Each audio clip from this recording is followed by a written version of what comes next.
Good afternoon, YouTube. This video is for a viewer, Decamp. Thanks to Decamp for making a request for more information on my system. So I'm just going to go over, bit by bit of what the system is, and it won't be very long.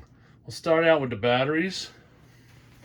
I use four of these Wise LifePo 4 12.8 volt 1280 watt hour batteries, lithium iron phosphates. I bought these because on the DIY solar channel, he had a pretty good review of this. So they were a good price at the time, so over time I had purchased four of them. And I got all four of them hooked together in parallel because this is a 12 volt system. And we're using the exact same length. These are 2-gauge power cables from Harbor Freight.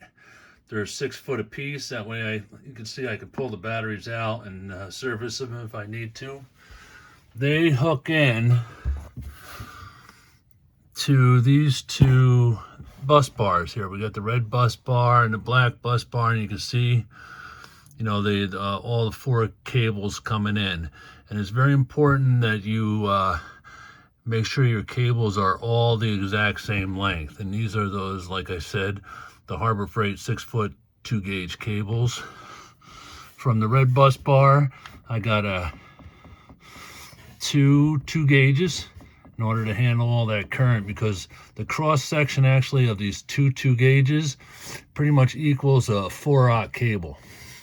So come up to the battery cutoff switch. From the battery cutoff switch comes up to a 200 amp fuse, and then up to the red bus bar. Off of the red bus bar, we got 12 volts comes over into this inverter. This inverts it from 12 volts to 24 volts. And you see we have a 24 volt panel here with a couple of plugs. I like to use this to charge my jackeries, because the jackeries charge quicker, by plugging it into 24 volts than it does 12 volts. Off of the red panel also, come down here. Both the 24 and 12 volts goes through a fuse, and then I got a 12 volt panel here, which again has a couple cigarette lighter outputs and four USB ports where I can plug in and charge stuff. Okay, from the black bus bar comes up to the shunt, which runs the battery monitor.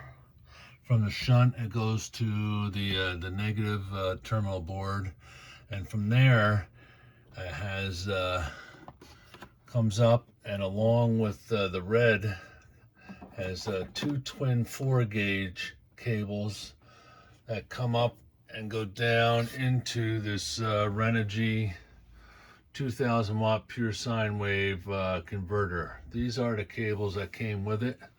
Also, off of the black and red terminal boards, there's another 4-gauge cable. They go up to the Ames Power 12 volt 75 amp charger.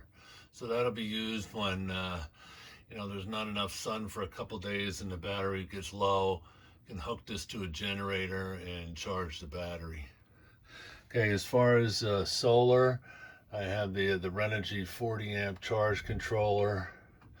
Solar input comes up from the back connector on the back of the house through this terminal board there, down through a breaker and into the charge controller. From the charge controller, it comes out, goes through another breaker and to the red, and down here to the black terminal board.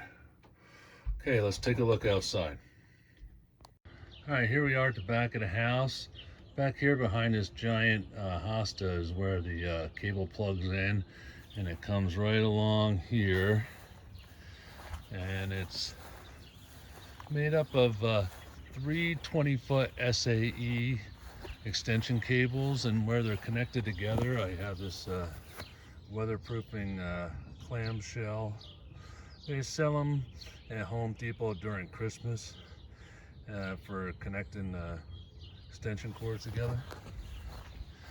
Comes up here to these 6 Harbor Freight 100-watt solar panels, and they're all connected in parallel right now. We have a Y connector, this right here, and that goes to this one, this Thunderbolt solar universal solar connector, and the second one right here. Each one has the 3 panels plugged into it. Right now there's 600 watts of panels here, but the way it's configured in parallel, we only get like 16 to 18 volts down to the charge controller, and I only get a maximum of 359 watts right now. So I'm going to be converting it over to a series setup, and I've ordered those items, but they haven't come in yet. So when they come in, I'll get these all converted over to MC4 and get that series connection hook up, and we'll see what happens, and I'll make another video. So thank you for Decamp for asking for more information on this system and an overview, and make sure you like and subscribe.